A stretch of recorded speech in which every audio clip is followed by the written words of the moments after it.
Anthony Mann, you're in Brisbane now. You're travelling 30,000 kilometres around Australia on your push bike. Why are you doing this? Good question. I'm doing it, first of all, it's been a dream of mine for many, many years now. And I thought it was about time I realised my dream. But I'm also aiming to promote sustainable transport throughout the expedition. So where are you off to today? Today I'm heading north, so first of all out to the Glasshouse Mountains, the Sunshine Coast, and eventually up to Cairns and on to Australia's northernmost point at Cape York. Now that could be tough going up in the Cape and around those areas. Yep. Have you prepared for that specially? I think as far as gear and everything's concerned, I'm prepared. Mentally might be another thing. It's going to be a very gruelling, long road up there, lots of dirt tracks and unsealed road. So you're heading right around the country. You're going to go then west and right down the western coast of Australia. That's right. After I hit Cape York, I'll turn around again, go across the top end, coming out of Broome and down the West Australian coast to Perth, via Australia's westernmost point, and then after that across the Nullarbor, where I'll turn north again, head up towards the centre of Australia, back down to Adelaide and on to Melbourne, back to Tasmania. So you left in what month? 11th of February was my departure date. And when do you expect to be back in Hobart? Not for a long time. You got a rough idea of how long this will take? Probably September next year.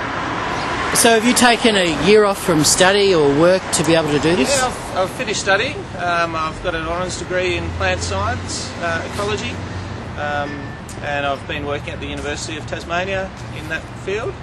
And now I've taken some time off to realise my dream. And what have you got in that pack there of yours? That's my home, my life at the moment. I've got a tent, a sleeping bag, a mattress to sleep on, little cooker, my clothing, food, water, pot for cooking in, everything I need really to keep me going. And how are you affording this? How are you funding this trip? I have worked for the last few years to get the money to be able to do this, and hopefully that will stretch until I get back home, but if not, I'll stop and work somewhere along the way to boost up the bank account. And do you have to eat a lot to be able to sustain all this exercise, or are you losing weight from it? I actually found that was the one thing that surprised me the most, is actually how much I had to eat to keep on going. For breakfast I have anywhere between 6 and 10 wheat bix sprinkled with muesli and fresh fruit, and milk of course. For lunch, 3 or 4 rolls, lots of jelly beans and sugar fixes throughout the day, and a big bowl of pasta for dinner. And how do you carry all this food? It's all in the pack there. Well, you must buy it on the way. I do, yeah. I'll stop every day and purchase fresh fruit and little bits and pieces.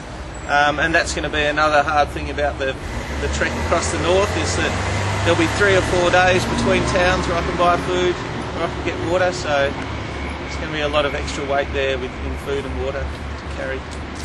Anthony Mann, thank you very much for dropping in on us. No problem, thank you.